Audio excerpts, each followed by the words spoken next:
Right, so hopefully you can hear and see me all right. Yeah, I'm down at Bullrun Forest. There was a bushfire that happened here a few hours after I left, and there's a ton of flies around here as well. Um, yeah, when I was down here last, was 3 hours before the bushfire came through. Um, I didn't even know there was a bushfire. I knew there was a lot of smoke around, but I didn't know there was a fire. I knew they were doing control burns as well. That's what I thought it was. Unfortunately, it doesn't look like I can get into there. Um, there's a load of tape, and I can see a lot of stuff still smoking. Um, but I think what I'm going to do is just take some photos from the roadside. Um, yeah, it does feel quite eerie, but I can see some of the tops of the trees are still quite green, which is nice. Um, so it isn't all gone, and this will recover. In 5 years' time, you won't even know there's a fire that's gone through here. There might be a few bit black bits on the trees, but this will fully recover. Or new growth will come through, which is needed for these trees, these areas. So yeah, what I'm going to do now, I'll probably do some like voiceover or something, a piece of the camera when I get back. I'm just going to go around my nifty 50, my 50mm FD lens, and take some photos just from the roadside here, and then I'll go around the side back there, further up the road, and take a photo looking back. It does have that influence of all that filter look to it. You know, you've got the blue and you've got the reds, where people just change the colours of the trees normally, but this is how it looks naturally. So yeah, quite eerie, and I am getting covered in flies. It's just crazy how many flies are here, and I've got arrow guard on me and my camera's getting covered in flies. You could see that I've got probably about 50 flies flying around my camera, about the same on me, if you can see that. So yeah, I won't stay here too long. I don't want to get into any trouble, and then I'll move on. Yeah, I'll probably meet up with another friend, Tom. Probably do something in Dunsborough or something like that later on, because I think we are expecting some maybe clouds. So yeah, I'm going to just take a few photos from here before I get kicked out, sorry, and yeah, then I'll do a little piece of the camera up there and take some photos with a Hasselblad maybe. If these flies don't keep getting in my way. Alright, I'll just get some nice little shots with this nice prime. Alright.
Right, so I've come further up the road this time. I've just been down there taking some photos, and I didn't want to venture into it. I just stayed basically near the roadside. I did go a little bit in, about 10-15 metres in, before coming back. Yeah, there could be embers burning still. I just can't see it during the daylight, so yeah, I thought I'd play it safe. I'll play it safe, sorry.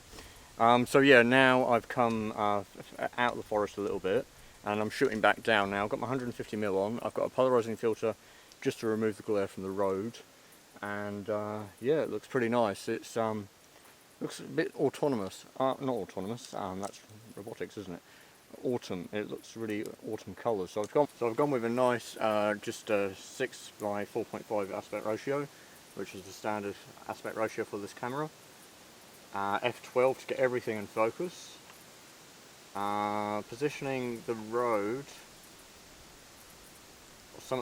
just on the right hand third of the frame, so that sort of leads you in. The road leads you in. I don't normally like getting roads in my shot, but this kind of works nicely. And then we've got the trees that are arcing over the scene, and yeah, it's looking really quite nice.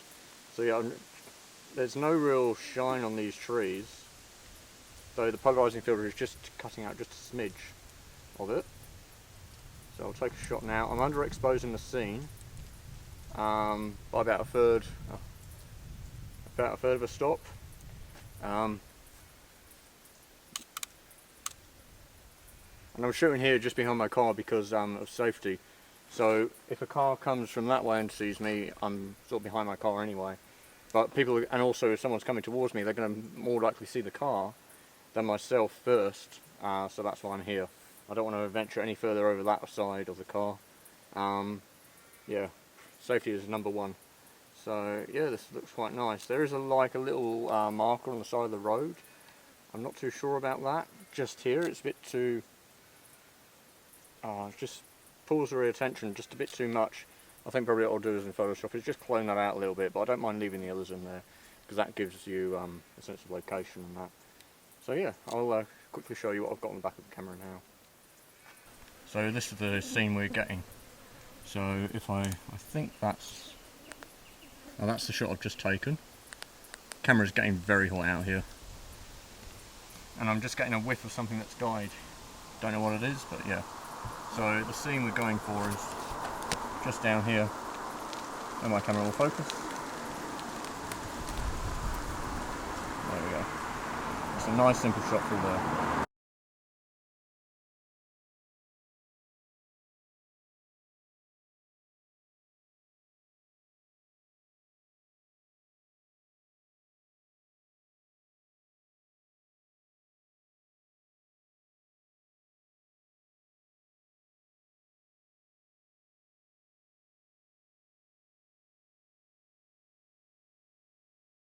Didn't normally want to shoot here. I was actually trying to go a bit further into the forest, but I had all the access roads closed, so this is the only road I can get while it's nice and brown and it hasn't got any real green yet.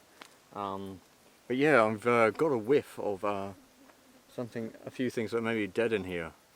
It smells really bad. Yeah, so maybe some of the animals didn't get out of here in time, which is sad, but yeah. At least those that did get out were able to. So yeah, probably what I'm going to do is call it here. It's just too hot. I'm getting so many flies. I'm so worried about a fly flying onto my sensor when I'm changing lenses. I've already had them flying onto my lenses on the inside. So yeah, probably when you see me, I'll be back in the studio and talking you through my shot. And someone's slowing down. They're wanting to see what I'm doing. I thought they were going to stop and talk to me or something. They got really slow. Yeah, anyway, I'm going to end it here. It's getting a bit noisy and it's bloody hot. It's a 42 degree day. 42 degrees Celsius. And that's in the shade, so I don't know what it is in the sun, but I'm absolutely sweating here. So what I'm going to do is I'm going to get back to my river, send my friend a message and see if we can meet up somewhere else. Because right here isn't the right time, and I'll probably come back down here at a later date. Absolutely. But it's just amazing to see what it's like now. Normally it's all green and ferns and so much around, but now it's not. yeah. Anyway, I'll back up and then move on.